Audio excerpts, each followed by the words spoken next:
Hi, this is part 2 of my video where I show you how to start your own business with low budget as a teenager. So in first part we talk about how to basically start your own business कि आप लोग शुरू कैसे कर सकते हैं basic चीज़ों के साथ कैसे चीज़ें वगैरह ले सकते हैं क्या कर सकते हैं हर चीज़। अब इस वीडियो में हम बात करेंगे आप अपने बिज़नेस को बढ़ा कैसे सकते हैं एंड अगर आप जब अपने बिज़नेस पे स्पेंड करने जाते हैं तो आपको कैसे स्पेंड करना चाहिए क्योंकि जो लोग फर्स्ट टाइम शॉपिंग कर रहे होते हैं अपने बिज़नेस के लिए वो बहुत ज़्यादा मिस्टेक्स करते हैं। मैंने खुद भी की थी, so I am gonna share it with you तो आप भी वो गलती ना करें। So let's go. आप लोगों ने उसको स्पेंड कैसे करना है, ठीक है। आप लोगों ने सबसे पहले सोचना है कि आप लोग क्या चीज़ ऐड कर रहे हैं और आप लोगों ने एक ही दुकान से वो हर चीज़ें लेनी है। आप लोगों ने डिफरेंट प्लेसेस पे जाना है, डिफरेंट शॉप्स पे जाना है। वो विज़िट करने के बाद उसके बाद आप लोगों को जहाँ पे रेट ठीक लगेंगे आपने वहाँ से ही परचेज़ करनी है। ये बहुत ज़्यादा जो शॉप्स वाले होते हैं ना बिल्कुल भी ठीक नहीं होते, तो आपको ज़रूर खुद ठीक करके चीज़ें देखनी है और कहाँ से लेनी है ये बिल्कुल ठीक करके सोचना है। नेक्स्ट हम लोग चलते हैं कि अब आप लोगों ने नेक्स्ट स्टेप क्या लेना है। नेक्स्ट अब आप लोगों का कि आपने बाज़ार में आके रिप्रेजेंट कैसे करना है अपनी चीज़ को। आपके मुकाबले में और भी लोग होंगे, बहुत ज़्यादा होंगे, कम भी हो सकते हैं, लेकिन आपने इस चीज़ पे फोकस नहीं करना। आपने सिर्फ ये देखना है कि आप लोगों का खुद कैसा है। सबसे पहले रेट की बात आती है। आप लोगों के पास चीज़ें जितनी भी हैं, ठीक है, आप लोगों ने सबसे पहले डिस्प्ले प्यारा करना है। फॉर एग्जाम्पल आप लोगों के पास हैं कॉम ब्रशेज़, लोगों ने एक साथ डिस्प्ले करनी है। ये नहीं कि कॉम इधर है और ब्रशेज़ इधर हैं, ठीक है। इसके बाद पौनी भी उसी के साथ करनी है और कैचर्स वगैरह भी उसी के साथ करनी है। इस तरह कस्टमर को एक जगह पे चीज़ मिल जाती है, वो ढूंढनी नहीं पड़ती, तो वो आराम से उठा के ले ही लेता है। सेकंड चीज़ जो आपने देखनी है वो रेट्स कैसे आप लोगों ने लगाना है। सबसे पहली बात माइंड में रखें, कस्टमर को देख के हमेशा रेट लगाना है।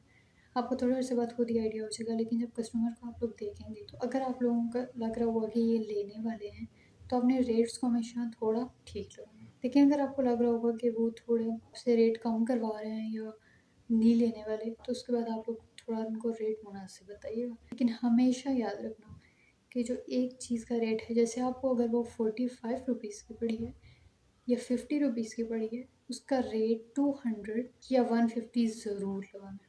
क्योंकि जो बाज़ारों में लोग आते हैं, सस्ता बाज़ार, this is not a market, ये एक बाज़ार है जहाँ पे लोगों के ज़हन में हमेशा ही होता है कि ये सस्ता बाज़ार है, तो चीज़ें सस्ते मिलनी चाहिए। क्योंकि 100 में से 90 से 95% लोग आपसे आपकी चीज़ का रेट कम करवा के लेंगे। अगर आप कम नहीं करेंगे तो वो छोड़ के चले जाएंगे। तो सबसे पहली चीज़ ये बहुत ज़्यादा मैटर करती है कि आप लोग रेट थोड़े ज़्यादा रखें, फिर वो कम ज़रूर करवाएंगे, ज़रूर। तो वो फिर कम करवा के चीज़ जितने की आप 120 150 या 100 में भी बेचते हैं आपको फ़ायदा है। आधा फ़ायदा तो ज़रूर रखना है और उसके ऊपर आपने रेट लगाना है ताकि वो चीज़ अपने रेट पे वापस आ जाए।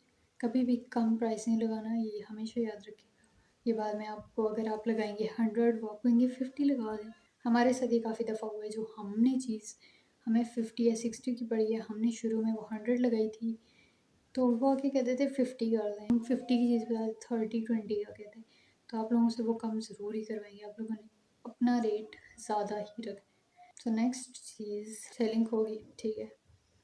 और तकरीबन, और अब आप देख लें कि तकरीबन नॉर्मल भी अगर आपकी चीज़ें बहुत ज़्यादा नॉर्मल भी एक दिन में सेल हो रही हैं तो एक दिन का 10,000 होता है, तो उसमें से हाफ 5,000 आपको बचना ही चाहिए, जिसमें से 2,000 आप अलग रख लें तो फिर भी पीछे 3,000 आपका एक दिन की सेविंग नॉर्मल डेज में, नॉर्मल बिल्कुल डेज में, ठीक है।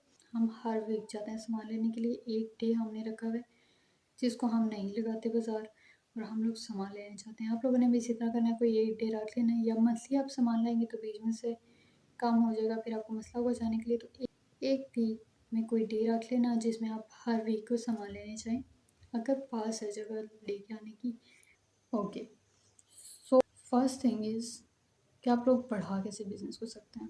फर्स्ट 1 से 3 to 4 मंथ्स जो होते हैं वो बहुत ज़्यादा इंपॉर्टेंट होते हैं आपके बिजनेस के लिए। आपको उन पे पूरा बिजनेस पे तवज्जो देनी पड़ती है। आपका ये माइंडसेट बिल्कुल भी नहीं होना चाहिए कि फर्स्ट मंथ में जो अर्निंग होगी वो फ़ौरन से आपने लेके लगा देना है, ऐसा बिल्कुल नहीं होना चाहिए। 1 to 4 मंथ तकरीबन आपको बिजनेस पे बार बार स्पेंड करते रहना चाहिए। हमने फर्स्ट मतलब बीच में जो बहुत ज़्यादा ज़रूरियात होती हैं उस पर आप लगा सकते हैं, लेकिन बाकी टाइम है उसमें आप लोगों को बिज़नेस के ऊपर ही लगाना चाहिए वापस, ताकि वो बड़ा होता रहे।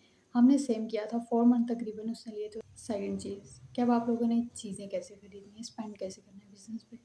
सबसे पहले जहाँ पर भी आप चीज़ें लेने जाएँगे, आपने ये नहीं करना कि आप पहली शॉप पे गए हैं, आप लोगों ने चीज़ें देखी और ले ली। ये बहुत ज़्यादा बड़ी मिस्टेक थी जो मैंने की थी, क्योंकि जब हम पहली शॉप पे हमने जिस दिन सामान लेना था हम उसी दिन गए, पहली शॉप पे गए, उधर वो उन्होंने पोलाइट तरीके से बात की, मुझे लगा ठीक है हम ले लेते हैं और मैं लेके आ गई। मैंने कोई इन्फॉर्मेशन नहीं ली। तो आप लोगों ने ये करना है, आपने तकरीबन बिज़नेस स्टार्ट करने से 3 से 4 दिन पहले जाना है। उधर जाके आप लोगों ने हर ज़्यादातर शॉप्स पे फिरना है, ज़्यादातर, और उसके बाद हर किसी चीज़ की प्राइस पूछनी है और आपने ये प्रिटेंड करना है कि आप लेने आए हैं। इससे पहले आप लोगों को प्राइसेस पता हैं चीज़ों की, और ये कहना है आप इतनी महंगी क्यों दे रहे हैं, फिर आपको नॉर्मल प्राइस खुद ही बता देते हैं कि इतना है, ठीक है। सेकंड चीज़ कि जब आप लेने आएंगे तो आप लोगों ने होलसेल पे वो लोग प्राइसेस कम नहीं करते, कर दें तो थोड़ी बहुत कर देते हैं लेकिन इतनी नहीं करते।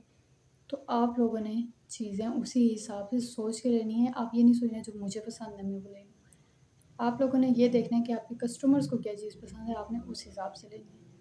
अब अगर आप कहीं अच्छी जगह स्टॉल्स लगा रहे हैं तो वो लोग अच्छी चीज़ें प्रेफर करेंगे, और अगर आप किसी थोड़ी रेट जगह पे लगा रहे हैं तो वो क्वालिटी नहीं देखेंगे, प्राइस ओवर क्वालिटी वो प्रेफर करेंगे कि हमारी प्राइस कम होनी चाहिए, क्वालिटी बेशक ना हो।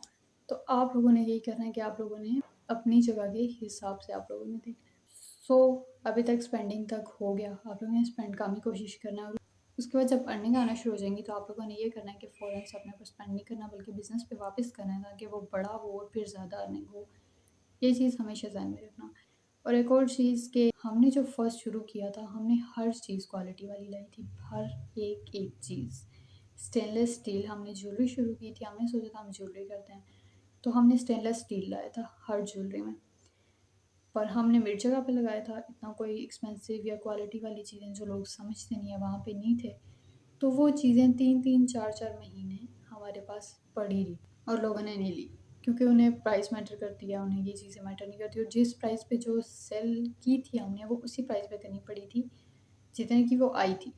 तो नेक्स्ट टाइम जो हमने चीज़ें लाई वो फिर देखते कि आस्ते-आस्ते समझ आता रहा और फिर आगे जाके खुद ही आ गया। तो आप लोगों का भी यही होगा, अगर आप लोगों का लॉस भी हो रहा है तो दिस इज़ बिज़नेस, इसमें रिस्क होते हैं, इसमें लॉसेस भी होते हैं।